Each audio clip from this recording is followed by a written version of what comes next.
Salut tout le monde. Bon alors aujourd'hui une vidéo un peu particulière. Aujourd'hui c'est unboxing. Alors je me suis commandé un petit truc sur un site espagnol dont je donnerai pas le nom.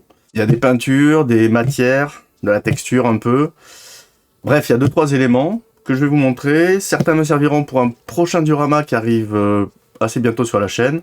Et d'autres, c'était aussi pour les tester, comme ça. Je pense que je ferai des petites vidéos, peut-être individuelles, pour vous montrer un peu les tests de chaque produit, quand je trouve qu'ils sont cool ou quoi. Là, en plus de peinture ou autre, il y aura 2 petites surprises, que j'espère sympathiques. Allez, c'est parti. Alors, on va essayer de pas ouvrir la gueule en deux. Et, alors, j'ai enlevé les étiquettes, évidemment. Alors, oula. Oh.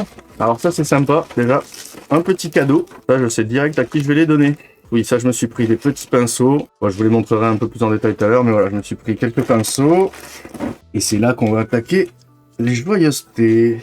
Donc, qu'est-ce que nous avons là? Bon, dans un premier temps, waouh.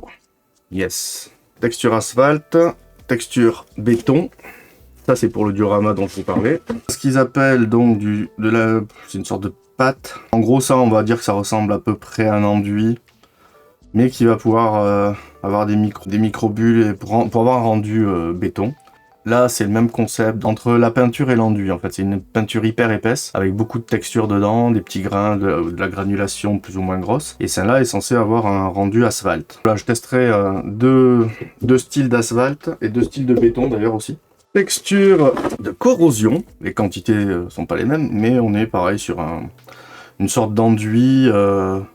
style vieux métal rouillé, tout ça, ça va avoir ces rendus là. Donc tout ça vraiment ça a été pris en grande partie pour le diorama à venir sur, pas vous dire le sujet, mais c'est tiré d'un film. Nous avons ici petites feuilles style, donc des feuilles de chêne mais miniatures. Alors je sais pas si vous arriverez à les voir. Vous voyez, elles sont vraiment toutes mini là pour avoir une référence. Vous voyez la taille de mon doigt à côté. Donc ça, des toutes petites feuilles style feuille d'arbre, donc la feuille de chêne. Le genre de truc bien chiant à faire. Pareil, des lichens. On voit, c'est des espèces de petits bouts de feuilles vertes et tout pour des mousses ou des trucs comme ça. Donc ça, pareil, ça va me servir pour le diorama en question. Donc là, nous avons... Alors ça, c'est des petits patchs collants avec de l'herbe synthétique dessus, enfin de la fausse herbe synthétique. Et en l'occurrence, là, c'est plutôt pour faire de la moisissure des mousses plutôt que de l'herbe. C'est collé sur une feuille de plastique. Et on vient... décoller les petites parties qui nous intéressent. Ouais, le rendu est plutôt pas mal. C'est de mélanger ces 2 teintes-là, qui va permettre d'avoir un rendu encore plus organique, je pense. 2 petits pinceaux en plus, et voilà, un petit kit de peinture. Pour le coup, vous savez où je l'ai acheté. Hein. Si vous êtes observateur, je pense que vous arriverez à deviner d'où je tiens ça. Donc là, on a, on pourrait appeler un dégradé pour faire des pots, en fait. Donc un ensemble de dégradés qui servent dans les textures de peau, quoi. Alors oui, sur des peaux caucasiennes, évidemment. Et donc pour tester ça, évidemment, moi, mes figurines, en général, c'est plutôt des trucs style Mario, voilà. Donc pas forcément besoin de faire des peaux réalistes. On va regarder les pinceaux que je me suis pris. Tout ça, ça doit être du synthétique, mais voilà, c'est alors pour les tout petits détails, pour un peu plus gros. Bon, je voulais les tester un peu, ça c'est un peu le... On va dire que j'ai pas encore trouvé mon Graal du pinceau, donc je cherche de temps en temps, ils sont pas très chers. Je m'en prends 1 ou 2 pour voir un peu ce que ça donne. Pour le coup, j'ai fait la même chose pour ce qui est des dry brush. Parce que celles que j'ai ne sont, déjà sont pas rondes, donc je sais que ça change quand même pas mal l'application, la manière de brosser tout simplement. Donc voilà, je vais pouvoir les tester. En plus, elles sont un peu assez petites pour être plus maniables entre guillemets. Donc voilà, on va pouvoir tester. Donc là, ça fait voilà 5 pinceaux. Bon, évidemment, tout ça, c'est pas sponsorisé. Hein. J'aimerais bien, hein. Je préférerais qu'ils me les filent, mais non, c'est pas sponsorisé. Et on va passer donc aux petites surprises. Je me suis pris 3 petites figurines. On est vraiment sur de la petite figurine. Dans les mini figurines que j'ai comme ça, enfin, voilà, je prends la collection Warhammer de Hachette. Je voulais changer un peu d'univers. Donc là, on est sur une espèce de nana post-apo armée jusqu'aux dents. Et voilà à quoi elle est censée ressembler. Enfin, ouais, c'est censé être une humaine quand même à la base. Donc justement, mes peintures de peau vont m'être utiles. J'ai également pris celle-là. C'est juste je veux m'entraîner à faire des humains, parce que faire des mecs en armure et des orques, les nécrons, tout ça, c'est sympathique, j'adore, hein. Enfin c'est vraiment cool à faire. Mais c'est que des peintures métalliques, des machins, des chromes, des LED belcher, machin. Là, on va pouvoir utiliser justement la peau, les dégradés, tout ça. Figurine assez sympathique.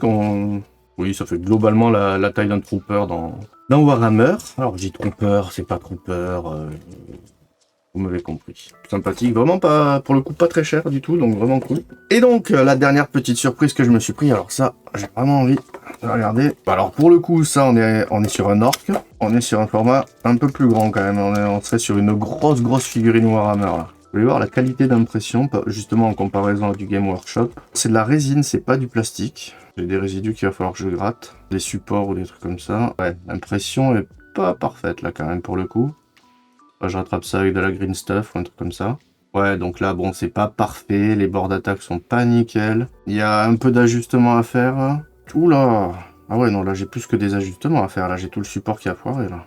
Là, par contre, la tête, il y a eu un problème, là, l'impression. Il y a encore les supports de résine qui sont dessus. Ah ouais, non, là, je suis pas content. Là. Bah, du coup, là, je recommande pas, vous voyez. Donc, ça, Yedaro Models, là. Bon, je l'ai pas payé très cher, hein, je reviendrai vers vous avec, je pense que je vais faire une vidéo peut-être juste sur cette...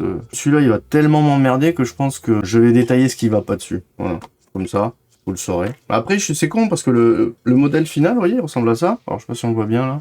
Et en soi, le modèle est sympa et la taille est sympa aussi, quoi. Bon, j'en sais rien comment ça a été fait, mais c'est pas bien fait. Bon, et de toute façon, je les ai pris, justement, ces figurines-là, je voulais tester.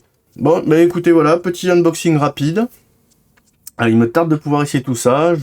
Comme je vous ai dit, je vous ferai des petites vidéos sur les textures et tout, voir ce que ça rend, comment ça s'applique.